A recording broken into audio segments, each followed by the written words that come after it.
Now to an issue that is getting scant media coverage, and that's the drought that has left parts of Victoria in severe distress. Parts of the state have had really no rainfall for 2 years. There is some relief, but many farmers are missing out. Duncan Barber's farm at Metcalfe is one of those that missed out. It's been pretty hard to deal with seeing all that death. You've got to deal with death nearly every day. He feels forgotten by the government. I know they've got no money because of poor management, and they're not going to. That's why they don't want to help us. There's a nationally recognised framework that brings areas into this drought declaration.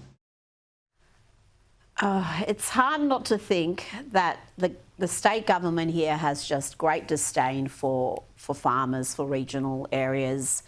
There is a great deal of suffering out there and anger.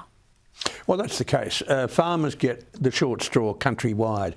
They suffer drought, they suffer floods, they suffer bushfires. This drought's not only restricted to southwestern Victoria, it's southeastern South Australia as well, yet northeastern Victoria is quite wet. So these are localised droughts. These have a dramatic effect on the cash flow of farmers. Farmers get treated with absolute disdain in this country. You've only got to see how they're treated with putting high voltage power lines across their land, sterilising their land, or putting wind turbines proximal to their properties. So we actually should be treating our farmers much better. Now, if the farmers had really got sick of this, they actually could go on strike like our union friends, and they would not deliver food to the cities. And it'd be 1 week before we'd have absolute chaos and possible anarchy in the cities. So the farmers have a huge amount of muscle, and we have to be careful to treat farmers as people who are actually providing a great service, and that is food on your table. I think there's going to be some protests in the Melbourne CBD tomorrow morning, so we'll bring you news of that tomorrow. Now, before you go, the new Greens leader, Larissa Waters, I'm interested in your take on her. It doesn't look like she's going to be returning the Greens to their environmentalist roots. She's all about social justice.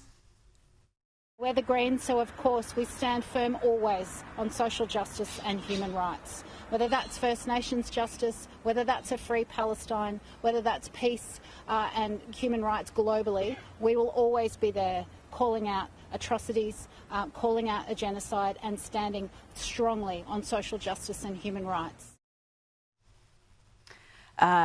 Is it more of the same? Well, I think it's more of the same. I mean, a Green Party really should be concerned about environmental matters, and they are not. They are supportive of bulldozing large amounts of rainforest in Queensland to put in wind turbines. They're supportive of bulldozing large amounts of forest in the Snowy Mountains to put in high voltage power lines.